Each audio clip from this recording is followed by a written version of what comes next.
3 டேஸாகவே இங்கே ரெய்னிங் தான். சண்டே மார்னிங்கும் நல்ல மழை பெஞ்சதுனால மார்க்கெட் எதுவும் போகல. அப்புறமா லஞ்சுக்கு சமைக்கிறதுக்கு சிக்கன் வந்துட்டு என்டியூசியில் போய் வாங்கிட்டு வந்துடலாம் அப்படின்ட்டு.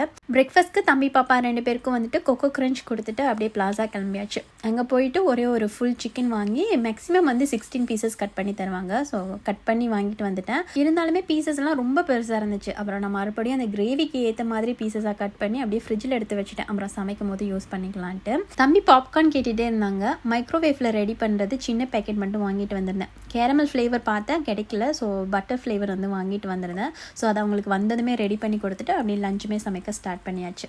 சிக்கனில் வந்துட்டு கொஞ்சம் எனக்கு திக்கான கிரேவி மாதிரி தேங்காய்லாம் அரைச்சி போட்டு ரெடி பண்ணியிருந்தேன். ரெசிபி வேணா சொல்லுங்கள், நாளைக்கு ஷேர் பண்ணுறேன். அண்ணன் வெஜிடேரியன். ஸோ அவங்களுக்கு வந்துட்டு கொஞ்சம் கருவேப்பிலை குழம்பு ரெடி பண்ணிவிட்டு சவுச்சவுக்கா வந்துட்டு பொரியல் வந்து ரெடி பண்ணியிருந்தேன். இந்த தேங்காய் பூ, சோம்பு இதெல்லாம் அரைச்சி போட்டு செய்கிறது.